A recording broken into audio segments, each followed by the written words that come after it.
time I open it up, I see my notes and I remember, oh my gosh, I was struggling with this. Oh my gosh, I remember learning this. Your children, I promise you, I want my children to fight over this book. I want my children to say, I want Dad's scriptures. I want my children to see my testimony, to see my life. And I can guarantee you when they get down to the reading of the will, none of them are going to wrestle and argue for my iPad or iPhone. It probably won't work at that point.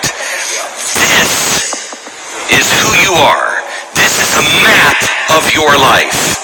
Keep a record of where you've been and where you're going. But if your scriptures aren't marked up, if your scriptures don't have writing in it, if your scriptures aren't frayed, if they're not falling apart, maybe you're a little too much like King George or Louis.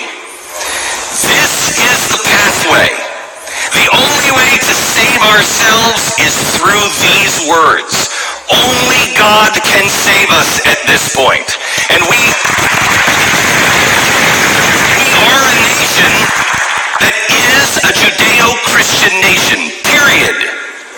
We are a Christian nation, period.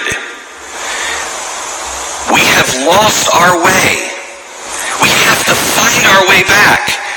And the only way to do it is to get involved with the Lord. Every step of the way, every day, every minute, we should be thinking of Him. We should be obeying Him. Our scriptures may be unmarked.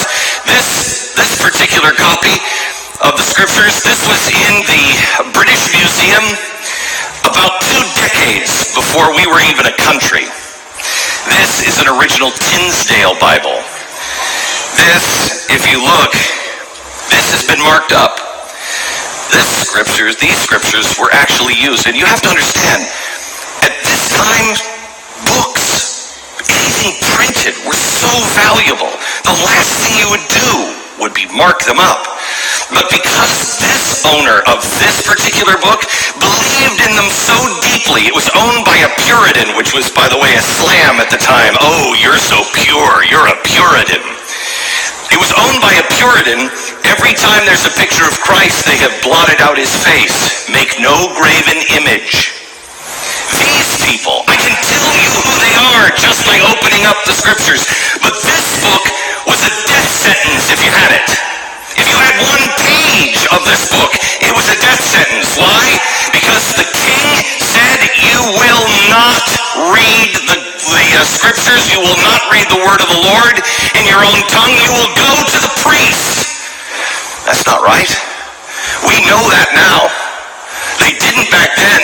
William Tinsdale, when he was executed, they tied him to a stake and set him on fire. Any last words? His last words were this: my only crime is that I believe you should be able to read the scriptures in your own tongue at home. May God change the heart of the king. And then they set him on fire. We now have our scriptures on our cell phones, on our iPads. You can go in any store and buy them. Currently, that may change with law. You can go anywhere and buy them. You have access to them all the time. And are we reading them?